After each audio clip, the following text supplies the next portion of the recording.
Hi, everyone. This is Jessica Pettit, and who do I have the pleasure of interviewing today? You're with David Rowell of Parity Consulting. Great. Well, I'm glad to have you. Thanks for being here. I like to start these conversations off with some big concepts that are rolling around my head. There's no wrong answer, but I'm curious how they land on you. So the first one is diversity dividend. So thinking about invest, action, return, how does this show up in your lens around diversity, equity, and inclusion work? Well, there's obviously a return on investment anytime you invest in diversity and inclusion activities, in my mind anyways. And it's not really just in my mind. All the evidence, all the research, it all supports the concept that the more diverse an organization is, the better it performs. There's return on investment with that. And even beyond the money issue, I've always felt that there's just kind of a return just in the relationships that are built within organizations and camaraderie and being able to work together as a team. So it's not necessarily just tied in topic and in profit, although, like I said, the research all supports it. It is, but it's really kind of a human investment in my mind when it comes to a dividend. And to that's kind of the dividend that I like to focus on. I'll tell you my background. I spent a lot of years in public service, working with the government more so than in the public sector with profit organizations. And so I was lucky. I really almost felt very lucky in that I didn't have to really concern myself with profit and loss, return on investment, dividends, et cetera, et cetera. And really my work was focused on the dividend of building relationships with people, seeing people work together better, seeing just organizations just thriving and being more healthy with that environment. And so that's very cool. Well, and this may segue to the next question, and maybe not, but it is asterisks other duties assigned. So other duties assigned. Sometimes this is the end of a job description, and sometimes it's the stuff we take on based on our own identities. What does other duties assigned mean to you? Well, that's really a great question in my case because I did not start out in this field at all. I started out as an IT person. I took on the role of diversity as other duties assigned originally, and that's just kind of where I felt my place was. And throughout the years, more and more, I was able to do more and more of the diversity work, specialized in gender in the end. And so even though it was, in a sense, it was other duties as assigned to begin with, it ended up being my vocation in the long run. So I like to put the IT stuff behind me. I'm fortunate now. I am actually retired from the federal government, and so I can actually do exactly what I want, when I want to do it, and this is where my heart is. This is the work I want to do. This is not the work that's other duties as assigned. That's rad. And congratulations. A lot of people can say that. So when in our previous conversation, you talked about multiple things that I want to draw attention to. So one of them is how women and LGBT people are undervalued generally in the workplace is kind of your sweet spot. Mm-hmm. So I'd love to talk about how you landed on that focus area. But also, you've mentioned you have a ton of experience. So whether it was working with the federal government and IT, et cetera, you've also been the chair of a national diversity council. That's really exciting. And you never finished college, which is great, right? It's another form of diversity that often we don't talk about. So can you kind of bring all those things together and tell me how you got here? All those things together, yeah. Like I said, it's not where I started out for sure. As I got into diversity work, and a lot of it, I said it was other duties as assigned. It was a lot of volunteering in that as well. And the more I volunteered and the more I worked in that area, eventually I got to the point where I was contributing a lot in certain areas, and I was called upon to look at specific things. For example, within one of the organizations I worked in, it was very imbalanced in terms of male and female staffing. And for years, we just went around and around trying to figure out how we can adjust these staffing levels, change the ratio of men and women in the organization. And ultimately, I came to conclude that it's not, it really wasn't an issue of numbers. It really was more an issue of, I guess in a term you want to say it's power, but it's really about valuing. Ultimately, what you want is people in the workplace to be valued for what they have to offer within the workplace. And to me, balance or parity, whichever word you want to use, is all focused on being able to contribute and influence in parity with everyone else in the organization, or in balance, in equal measure with other people in the organizations, regardless of the numbers of the organization. And so that's where I kind of found my sweet spot. How did I get there specifically? There came a point when I was looking into some of these things, and a director of the organization I was working with at the time got an invite to go to an international conference on gender. She had never spoken to that topic previously. She asked around the organization who has some information in this regard. It just so happened to be I was doing a lot of research into it at that time, and so I prepped her with talking points that went over very well. And next thing I know, I was kind of the focal point for gender within that organization, and just kind of went from there.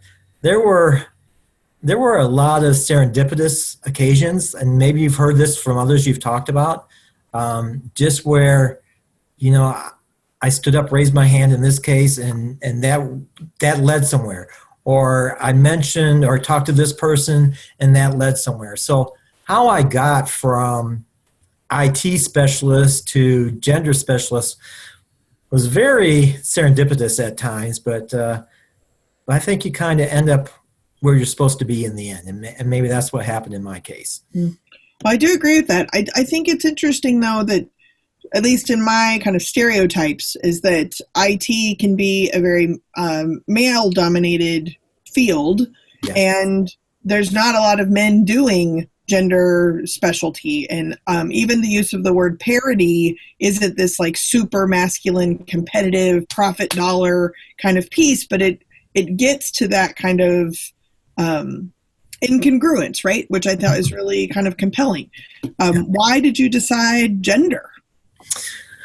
Why did I sign? Well, again, I think part of it was the organization I was working for at the time was just so imbalanced in terms of the numbers that, and I had a lot of female friends that just felt that they couldn't get anywhere within the organization. And true, it was in part based on not getting promoted, but it was really the case where what they had to say or what they had to contribute just wasn't as valued as the men in the organization. Now, this was a scientific organization, and that is part of it, is part of the culture.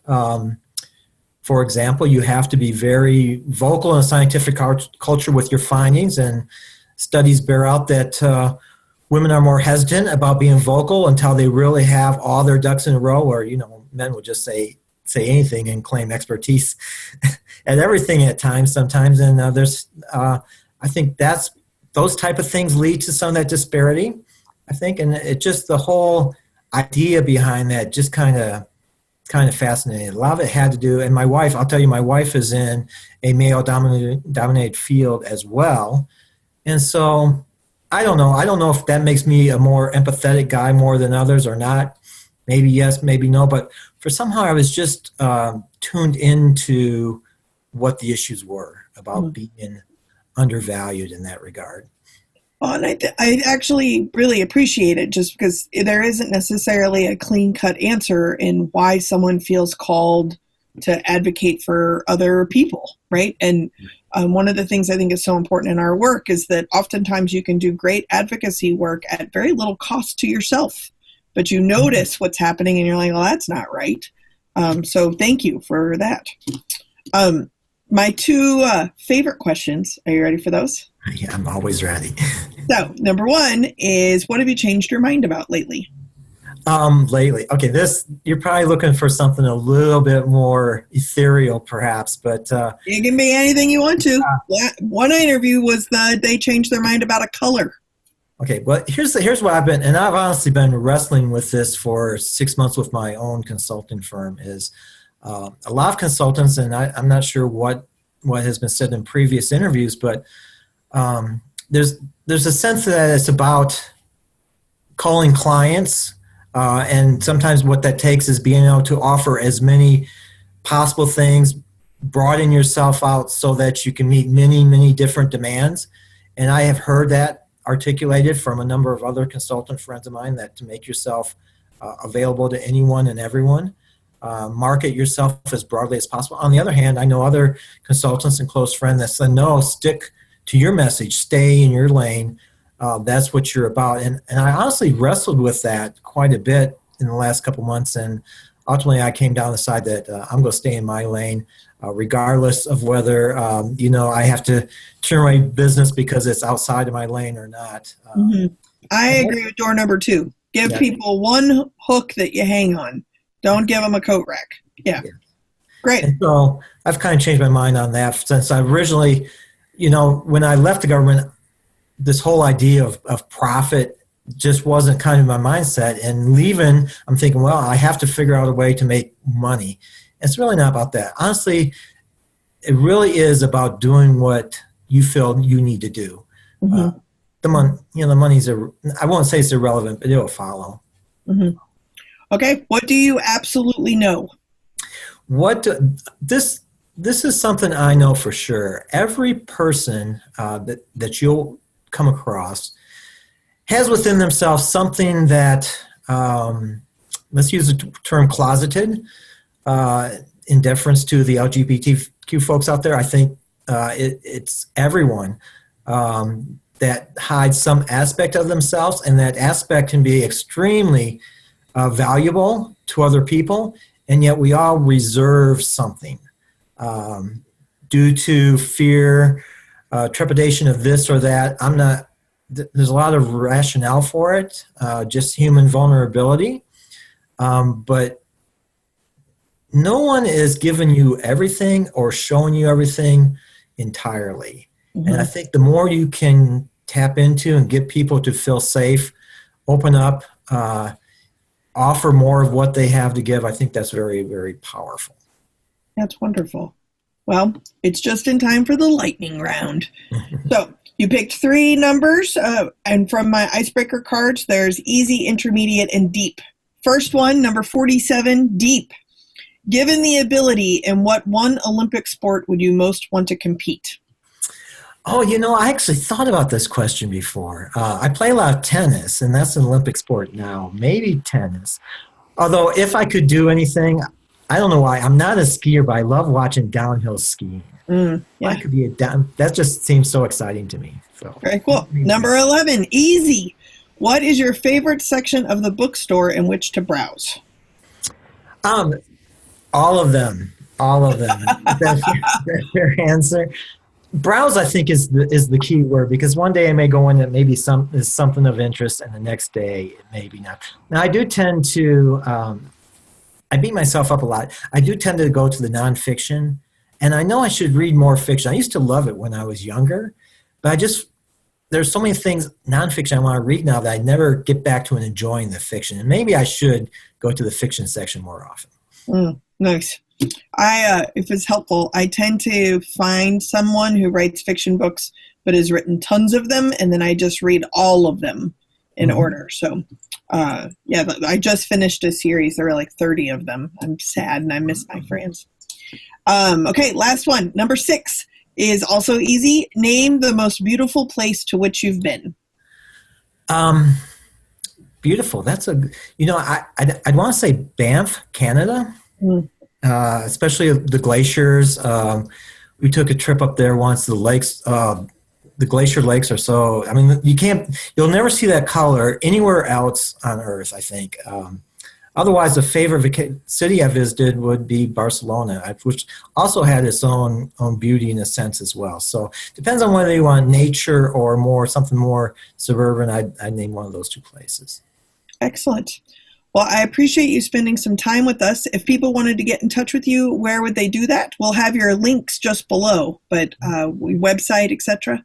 Website is www.parityconsultant.com. Excellent. Or you can email me at david@parityconsultant.com. Wonderful. Well, thank you so much for being here. We really, really appreciate the time, and it's nice to get to know you. All right. Well, thank you for the opportunity to share with you today.